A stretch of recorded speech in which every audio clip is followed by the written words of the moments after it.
This is Craven Park, home to a team in the highest level of rugby league in Britain. For many players, this is their first interaction with rugby league, but that's not true. Players begin their career much earlier, from as ages as young as 6. In this documentary, we'll speak to players beginning their career and players who are thinking about retiring. This is Rugby League, a journey.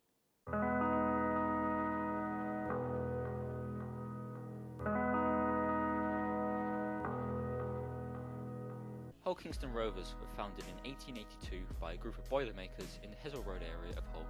They came together to start a team, Kingston Amateurs. The team has been around for over 100 years but has only recently found success, having been promoted to the highest level of Rugby League, the Super League. They also reached the Challenge Cup final in 2015 before quickly getting relegated from the Super League but coming straight back up the year later. Hull KR have been known to develop a number of young talent, and we decided to begin our documentary by talking to a young player who has found a name for himself in this league, Journey-Kian.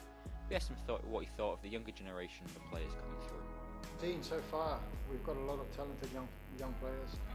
Adam Brooks, Matty Elliott, Elliott Wallace,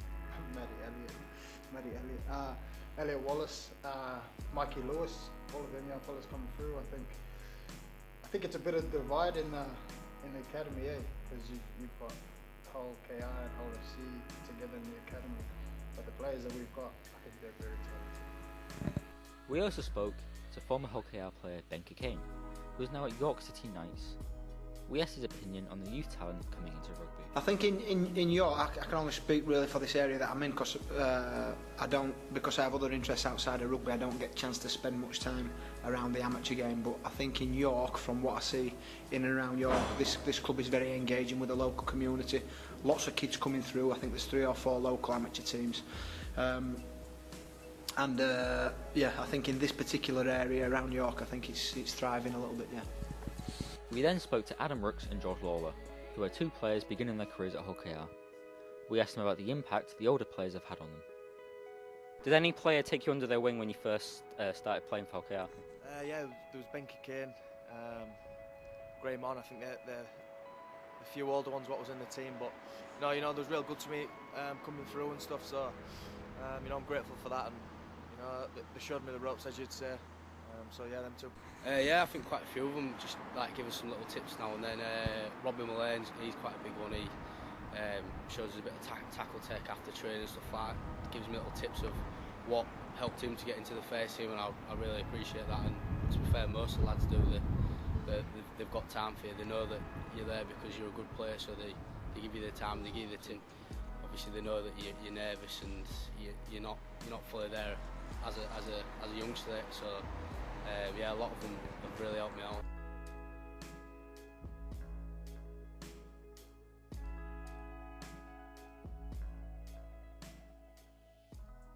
The Super League was founded over 20 years ago. Hull Kingston Rovers have been part of this league since 2007. Arguably, one of Super League's biggest games is Hull KR versus Hull FC. Hull KR and Hull FC have both won 18 games each, making this one of the closest rivalries in the sport. This game has produced some of the greatest moments the league has ever seen, including in 2012 when David Hodgson scored the last-minute try to win it for Hull Kingston Rovers. Obviously, this game means a lot for the fans, so we went over and asked a couple of fans what they thought about this game. That's the one that everyone looks forward to. It's the biggest fixture. It's the one you look for, the one that gets all the hype.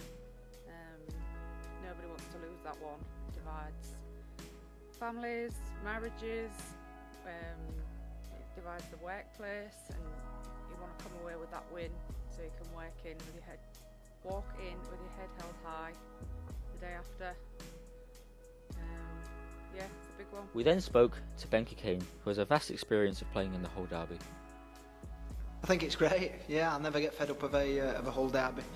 I would like to play maybe 1 or 2 more, but obviously my time's passed from that side of things. But I think the Hull derby is great. I think that just brings a whole load of excitement to the city around Derby Day. The build up to the beginning of this season, for example, I think Hull KR had a record crowd. The city's always buzzing. Families are divided for one day or for one night, whatever it may be. And I just think it's great. A really good spectacle.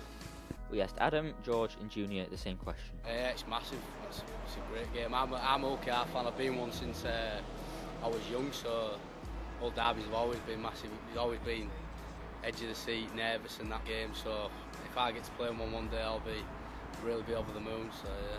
Well, it divides them, doesn't it? If you're OC, you're OC. If you're OKR, you're OKR. But you know, it's good on match day right through the week. You know, you're aware all the fans and people at work sort of slag and hit you off if you want to say that. But you know, it does split the city up, and you know, it's brilliant for the game and for the city.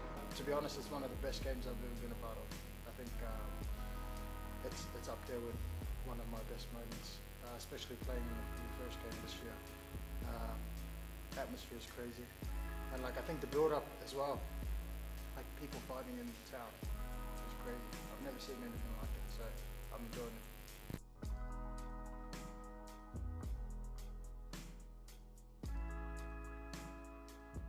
The sport of rugby league has been operating for over 100 years, so obviously the league is going to change in that time.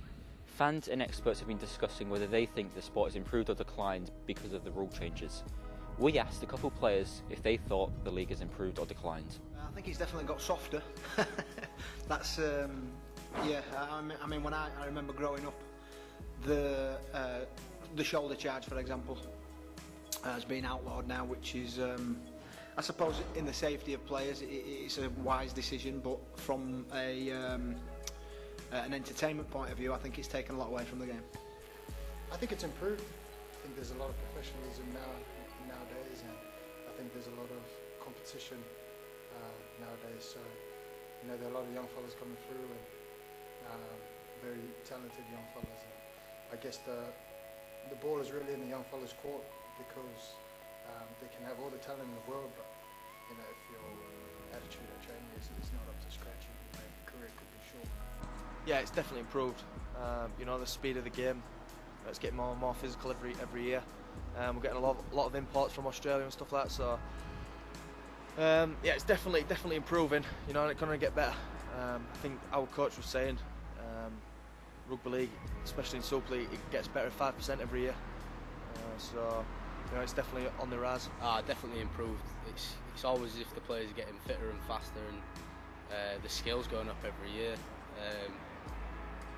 I'm like George said, I think about the stats, it goes up 5% every year.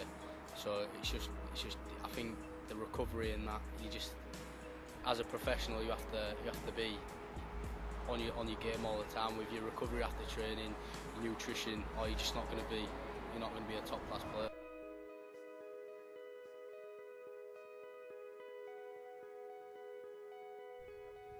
To end, I want to leave you with this. Rugby league may not be as glamorous as other sports, and it may not produce the money other sports produces. But the one thing it does have over any other sport is the fan base. The fan base is incredible, and if you want to enter this little sport, you'll be loved by the fans. Thank you for watching. This was Rugby League, a journey.